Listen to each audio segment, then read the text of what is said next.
One of the fundamental elements of demand is the question of what determines this demand.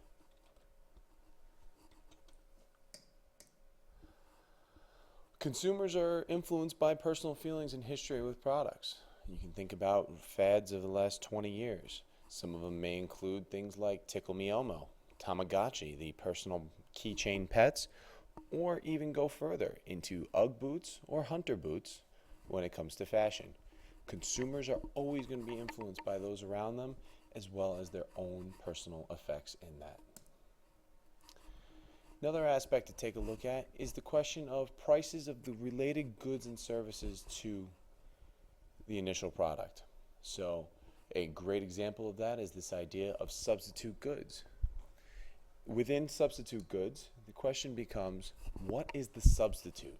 What is the one thing that can be substituted in regards to another? So in this case, if the price of coffee goes way too high, you can no longer get your Dunkin' Donuts or Starbucks, you'll be much more inclined to drink tea or some other morning product. Right? Or the opposite of this is the idea of complementary goods. An increase in the price of one results in the decrease in demand for the other.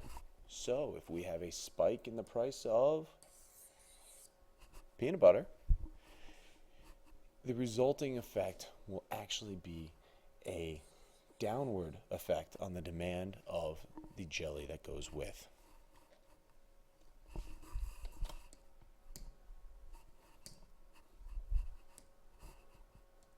The next aspect is the question of income. Many consumers are more likely to spend more as they make more, right? And that being said, making more is never a bad thing. However, as consumer income increases, people are more likely to purchase what are called normal goods. Normal goods are any of these goods that as we make more money, people buy more of. However, the flip of that is what's considered an inferior good. These inferior goods are any goods that as people make more money, the desirability decreases substantially and they no longer purchase. An example of an inferior good would be something like shoe repair.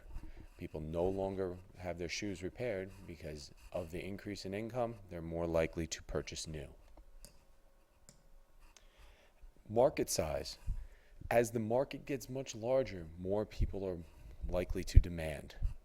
If the market for iPods was only the size of a classroom of 30 students, Apple would most likely not make that product. However, because the market for iPods is worldwide, Apple is much more likely to produce that very same product.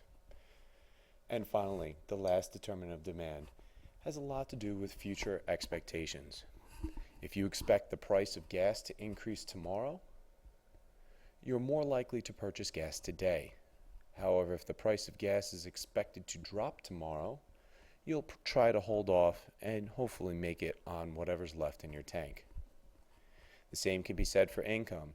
If currently you do not make a lot of money, however you are planning the opportunity to make more, you're more likely to spend money now than in the future. However, if you catch word that the boss is going to fire you and the rest of the employees, you are much less likely to purchase any of the products that you currently have your eyes on. Those are the 5 determinants of demand, starting with taste and preferences, consumer income, market size, future expectations of both price and income, as well as the price of related goods and services.